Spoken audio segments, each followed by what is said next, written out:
So the Thruxton R by Triumph, what an absolutely beautiful, well-built machine. It's somewhat of a niche bike. The looks of a cafe racer, the front end of a sport bike, especially when you look at the clip-ons and the riding position, but we're going to get to that in just a little while. But there's so much to take in with this motorcycle. Let's start up front. So up front of the Thruxton, you got the Brembo monoblock double disc brake setup, really responsive. I mean, I was only modulating with my front finger. It really stops on a dime. The shower shocks fully adjustable upside down, giving it that really great sport bike handling. It just wants to dip through the corners.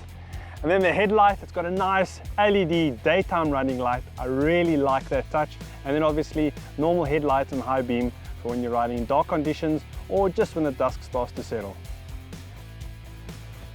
So coming around the side of the Thruxton, what catches your eyes first is this amazing 1200 engine, 72 kilowatts, 112 Newton meters of torque. It really got a lot of get up and go, low down torque. So when you get on it, you can really feel she wants to wiggle around.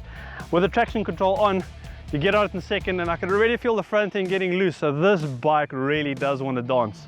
When you do sit on it, the first thing that's going to catch your eye is those amazing clocks. It's on the T100, it's on all of the Triumph classic kind of setup. I really love it. I really like the new direction Triumph has gone with that. And then the bars, it's got the clip-ons, very much a sport bike feel. So it really does feel like you're riding something that's not quite a normal cruiser. It's definitely spot on with the whole cafe racer look. And then the bar end mirrors from factory, really love it, great addition. Then running around the tank strap, such a nice touch. And then this amazing aluminium cap for the fuel. This is what sets Triumph apart from all of the other motorcycles, the small touches and the attention to detail. So back around the side of the Thruxton, this is that kind of old school retro carburetor look that they've infused here. Really looks great.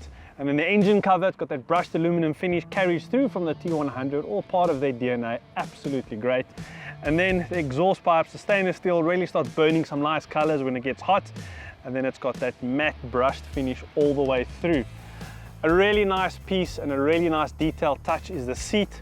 I love the leather Alcantara split with a little bit of red stitching, complements this white color so well. Once again, all about the details.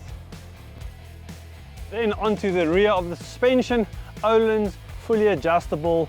Had a bit of a ride in town today and along the beachfront. We had some pretty bad roads, a couple of little potholes. And I must say the suspension on the Thruxton are very pliable, irons out a lot of the bumps on the road, but you can feel it's firm. It's not hard, but it's got a firm feel. This bike wants to be ridden, it wants the open road. It doesn't want stop-go traffic. So my final thoughts on the Thruxton R. Well, as I mentioned earlier, this is a motorcycle geared for proper riding. Don't get me wrong, you can definitely make do with it around the city, just so long as you don't chug around too much. The seat gets a little bit warm from the engine, but it's quite a narrow bike. It's that classic cafe racer design. With the handlebars, you're going to get nice and low down. I must say, the wind chop wasn't as bad because your body is a little bit lower down on the motorcycle, so you don't feel a lot of the wind chop as you would something a little bit more upright. But Triumph has definitely got such a niche bike.